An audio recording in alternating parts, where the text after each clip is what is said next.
Next question. In regards to podcast number 23, In the Art of War, many of the rules seem very simplistic and black and white. Take this one, for example. When the enemy occupies high ground, do not confront him. If he attacks downhill, do not oppose him. Where does that leave us with battles like Normandy, where troops had to get up those cliffs? What about the IDF conquering the Golan Heights in the 6-Day War? There are many other examples I could give. It's obviously not ideal to do such things as fighting a well-entrenched enemy uphill, but dealing with less than ideal situations is a part of war. We should all be so lucky as to only be able to choose battles that fit the art of war.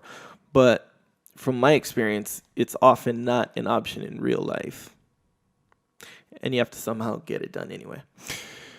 So yeah, this is a pretty simple question with a pretty simple answer too. Don't forget that the laws or the art of war and the laws in the art of war, the rules, the simplistic black and white rules in the art of war are governed by other rules that say to break the rules themselves. Mm-hmm.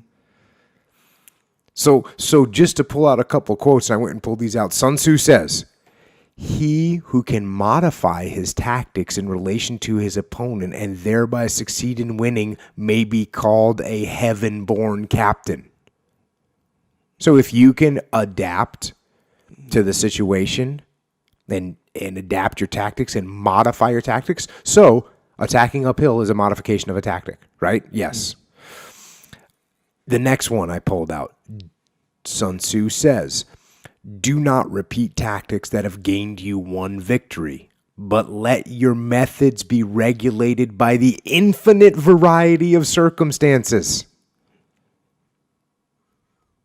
That answers the question in its own right. Mm-hmm. Let your methods be regulated by the infinite variety of circumstances.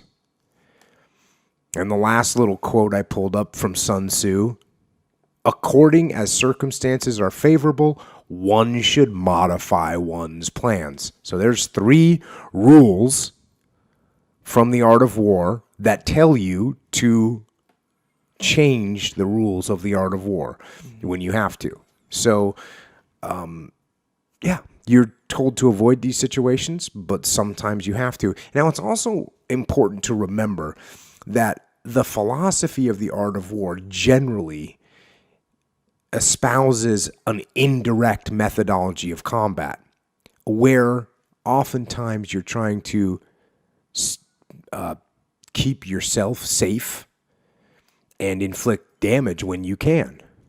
That implies that maybe I have less physical strength or size than my opponent. So I have less soldiers or less equipment than my opponent.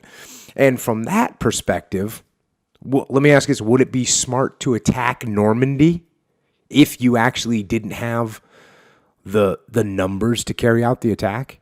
And you didn't have the overwhelming force that we had amassed on England to go and assault France? It wouldn't make sense. Then it would make sense to continue to obey the principles in the art of war, which is, you know what, we're not going to attack head on. We're going to figure out another way to do it. So,